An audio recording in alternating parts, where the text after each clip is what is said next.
Todos os deputados que eu acompanhei, eu estive no Conselho de Ética durante a maior parte do tempo nessa semana, todos os deputados de esquerda da base do governo que saíram em defesa do deputado Glauber contaram a mentira de que o deputado foi abordado e de que o Gabriel Costenaro, do MBL, teria ofendido a mãe dele naquele momento e por isso ele teria agredido o Gabriel Costenaro. Isso é mentira. O Gabriel Costenaro estava parado, de costas para Glauber Braga. Glauber Braga chega, se aproxima, começa a insultar e a expulsá-lo do Congresso Nacional e os assessores e deputados tentam segurar o deputado Glauber.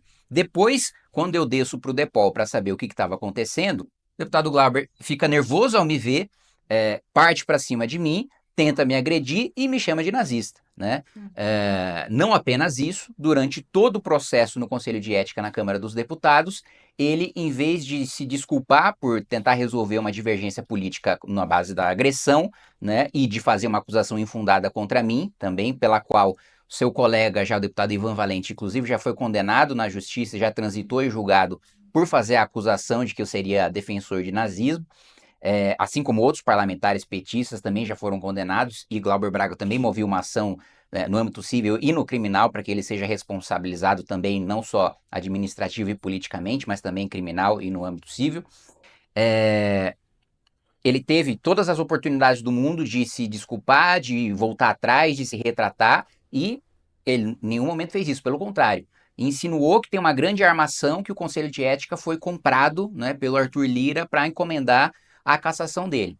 E aí você me pergunta, mas você não acha, né, como alguns deputados têm dito, que é um precedente perigoso você abrir isso para que casos parecidos abram margem para cassação no futuro? Eu acho um precedente excelente. Ou se um deputado, né, agride uma pessoa dentro do parlamento, expulsa essa pessoa a pontapés do parlamento, isso não seja, né, uma quebra de decoro, uma cassação de mandato, né, e mais do que isso, ele mentir repetidas vezes no Conselho de Ética, né, também, lembrando, né, a cassação do ex-presidente Eduardo Cunha foi por mentir, para além de todos os escândalos de corrupção, mas o núcleo central que foi colocado foi justamente a mentira numa CPI, ou seja, a mentira em comissão em que você, né, está falando como testemunha ou está falando como investigado, isso já há o precedente na casa que é quebra de decoro e que enseja cassação. Então, todos esses elementos colocados, se a gente parte, assim, a gente já teve um caso anterior que foi do deputado Quaquá,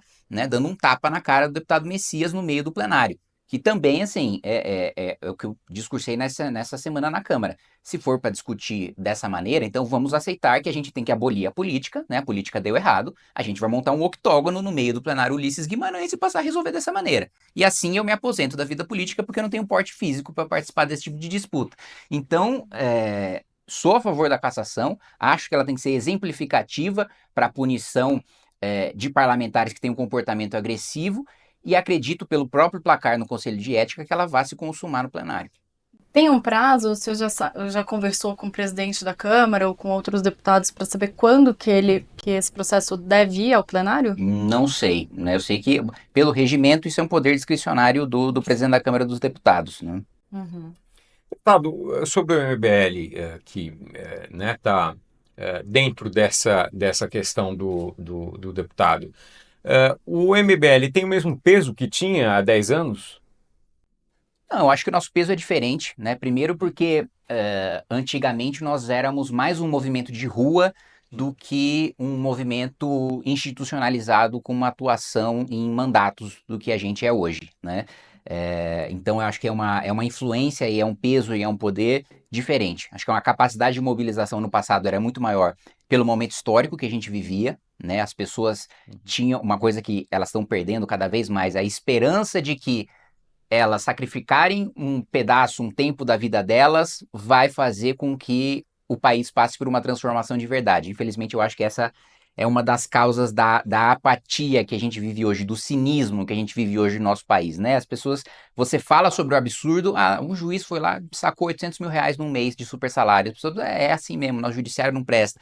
Foi lá, o deputado, o senador foi encontrado com, né, o dinheiro não foi nem na cueca do senador, mas eu não vou falar onde foi encontrado, porque a gente está num ambiente civilizado aqui. Tudo bem, é o que acontece mesmo. Então, acho que essa desesperança, né, vem um pouco desse desgaste, do ver o absurdo todos os dias e se acostumar com ele.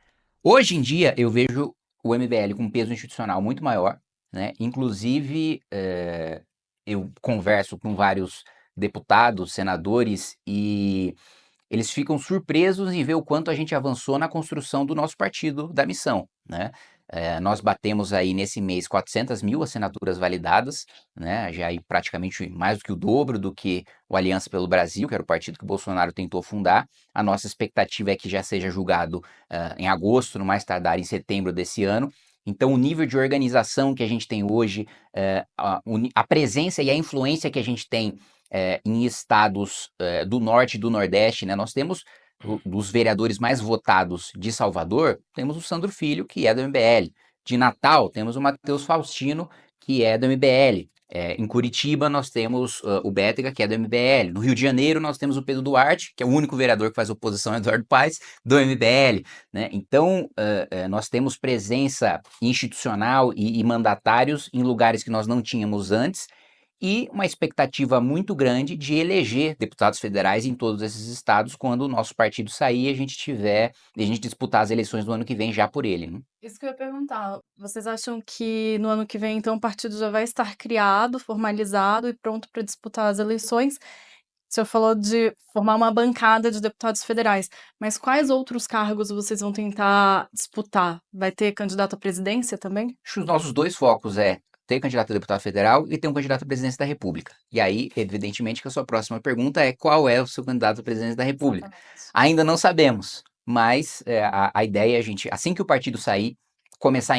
imediatamente um processo de prévias naqueles que dentro do movimento, dentro do partido, que tiverem interessados em disputar a presidência da República e já colocar o nosso programa de Brasil, né, em debate. Né? Nós estamos construindo já há algum tempo o que a gente chama de livro amarelo, que é basicamente nosso caderno de teses. Chamamos quem simpatiza com o MBL, com a missão e é especialista nas mais diversas áreas. A gente chamou essas pessoas para construir um programa, né, próprio para o nosso partido, né, que tem sido, inclusive, a venda desse livro amarelo a principal fonte de financiamento do partido. E a nossa ideia é colocar nessa candidatura à presidência da República a defesa desse programa e colocar as diferenças fundamentais de prática política, de método, de forma em relação à candidatura bolsonarista, à candidatura petista e também em termos de programa. Né? O partido ele vai se posicionar em que espectro político exatamente? Vai ser mais de centro, mais de direita? Olha, no Brasil é muito difícil você falar em espectro político ideológico, porque tudo virou um estereótipo raso